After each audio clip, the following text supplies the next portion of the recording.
English Grammar, Lesson 27. Topic: Gerunds and Infinitives.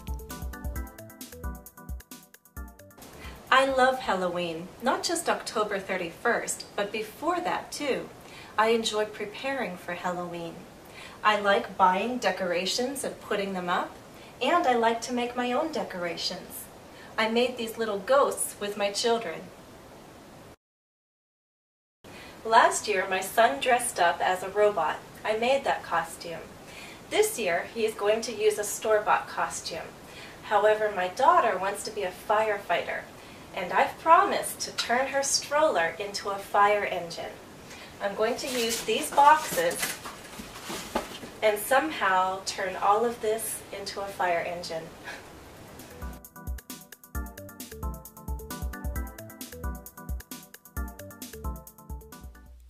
Let's first talk about how we form gerunds and infinitives. Here are two sentences from my opening talk. Look at the first. I enjoy preparing for Halloween. Can you identify the gerund? It's here, preparing. We form the gerund by adding ing to the base form of a verb. Prepare, preparing. And of course we follow common spelling rules. For example, a silent E is dropped before we add ing. In my opening talk, I also used these gerunds: buying, putting. Now look at the second sentence. I like to make my own decorations. Can you identify the infinitive? It's here, to make. We form an infinitive by combining to plus a base verb. To make, to make.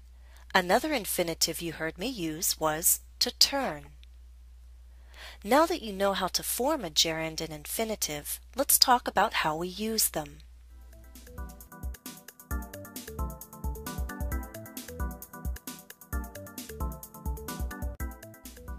Gerunds and infinitives can have different roles, different functions in sentences. In this lesson, we'll focus on how we use gerunds and infinitives as objects of verbs, also known as direct objects. In our example sentences, we saw gerunds and infinitives as direct objects. Enjoy preparing, like to make. Gerunds and infinitives can appear all by themselves as the direct object, the object of a verb. But they can also appear in a larger phrase. In our first sentence, we don't simply have preparing, but preparing for Halloween. So the object of the verb is not just a gerund, but a gerund phrase. In our second sentence, we have the infinitive to make. But the object of like is not simply to make, but to make my own decorations, an infinitive phrase. So the object of a verb can be a gerund or a gerund phrase, or an infinitive or an infinitive phrase. At this point you might ask, well, can any verb that takes an object be followed by a gerund or infinitive? Let's try this quick exercise to answer that question. Let's read the sentence and then try to change it. For example, I enjoy preparing for Halloween. Could we also say, I enjoy to prepare for Halloween? No. Look at the second sentence. I like to make my own decorations. Could I also say I like making my own decorations? Yes. Third sentence. I've promised to turn her stroller into a fire engine. Could I say I've promised turning her stroller into a fire engine? No. So we see that some verbs can only be followed by a gerund, some can only be followed by an infinitive, but others could be followed by either. To summarize, when we talk about verbs that take an object, we have three groups. In group 1, verbs can only be followed by a gerund. Example, enjoy. Enjoy preparing. In Group 2, verbs are only followed by an infinitive. For example, promise. Promise to turn. In Group 3, verbs can be followed by either a gerund or an infinitive. Example, like. Like making, like to make. I wish I could tell you that there was a shortcut, an easy way to learn which verb goes in which group, but the truth is it's a matter of study, it's a matter of practice. You just need to become familiar with the verb and the grammar it requires. In this lesson, I'll give you practice with Group 3, verbs that can be followed by either a gerund or an infinitive. This is a special group because it breaks down further. Some of these verbs have no difference in meaning when you choose a gerund or an infinitive. For example, I like eating Halloween candy. I like to eat Halloween candy. There's no difference in meaning. But with other verbs, there is a difference, and you have to choose carefully. If you choose a gerund, there's one meaning. If you choose an infinitive, there's another. There aren't too many verbs with that difference in meaning, but there are several. Right now, we're going to study the changes in meaning with try, stop, forget, and remember.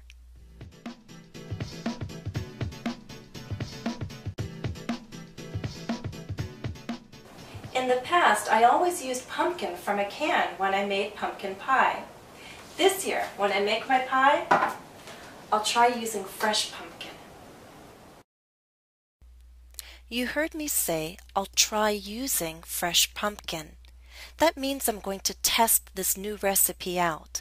I'm going to experiment and see if it works. I'll try using fresh pumpkin instead of pumpkin from a can.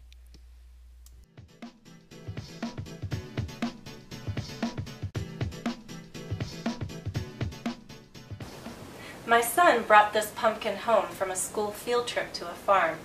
Pretty soon it will be time to turn this pumpkin into a jack-o'-lantern. My son is still small, so of course I will help him when he tries to carve his first pumpkin.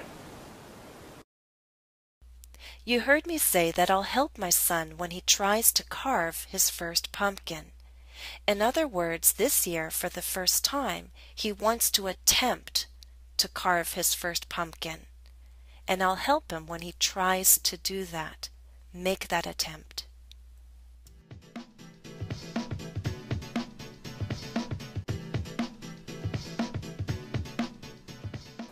Don't tell my children. This is where I keep candy. The other day I bought some typical Halloween candy. Candy corn. And since I bought this candy, I can't stop eating it.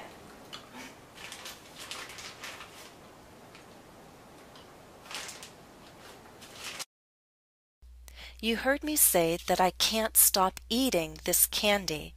In other words, I find it difficult to quit eating. I want to continue eating, eating, and eating.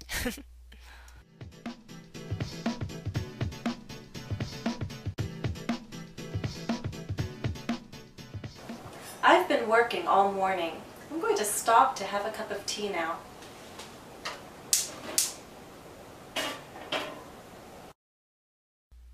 You heard me say I'm going to stop to have a cup of tea. But first I said I've been working all morning. In other words, I planned to quit working so that I could have a cup of tea. I quit the first activity in order to start another, drinking tea, and then possibly I'll go back to working.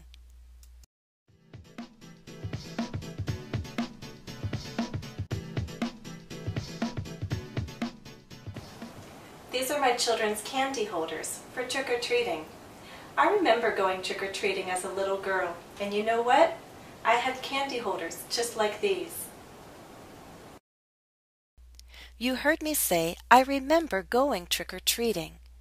In other words, as a grown woman now, I have the memory of going trick-or-treating as a little girl. The memory is still with me. I remember going.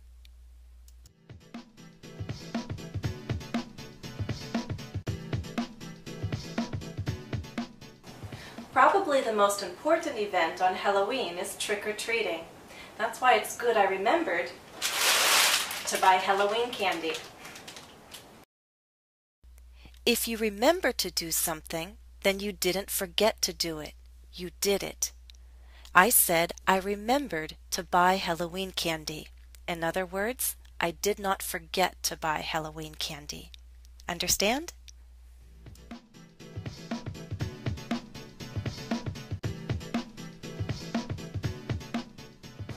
When I got out the box of Halloween decorations this year, I found this bat.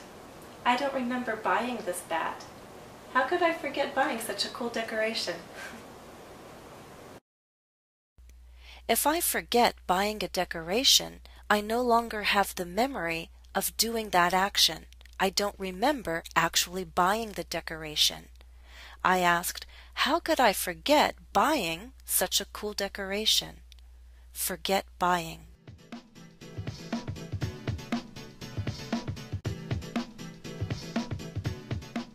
Halloween is just around the corner. Don't forget to buy your Halloween candy and some decorations. If someone forgot to buy candy, it means the person did not remember. So if I want you to remember to buy candy, I tell you, don't forget to buy candy. Let's try an exercise. Exercise 1. Choose either a gerund or an infinitive to complete the sentence. Number 1. I tried to identify all the neighborhood children in their costumes, but it wasn't easy. Some were wearing masks that covered their faces. Which is correct, identifying or to identify? Answer: to identify. I tried to identify the children. I attempted to identify them. 2.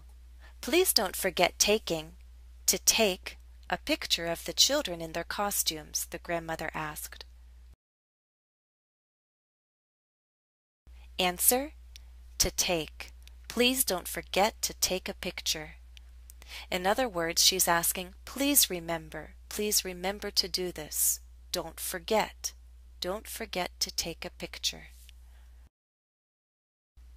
3.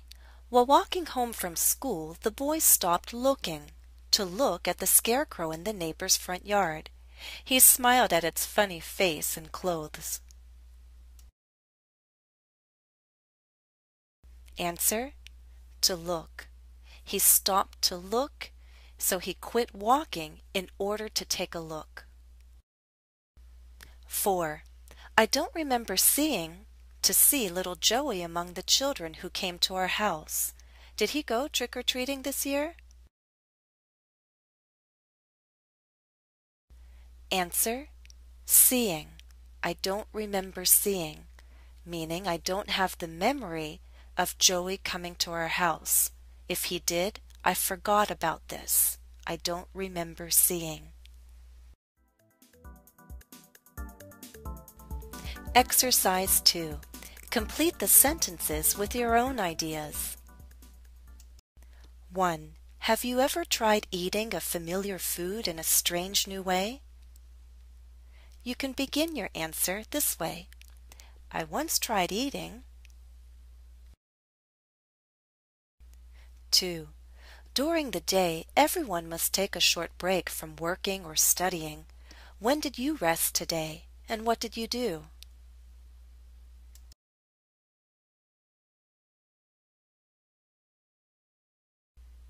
3. Look at old photos of yourself in an album. What are some things that you've forgotten?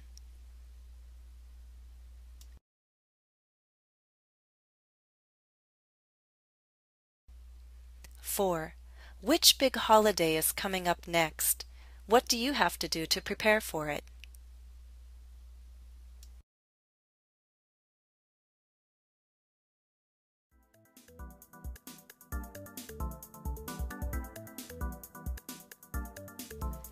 Additional practice for this lesson is available at EnglishCafe.com.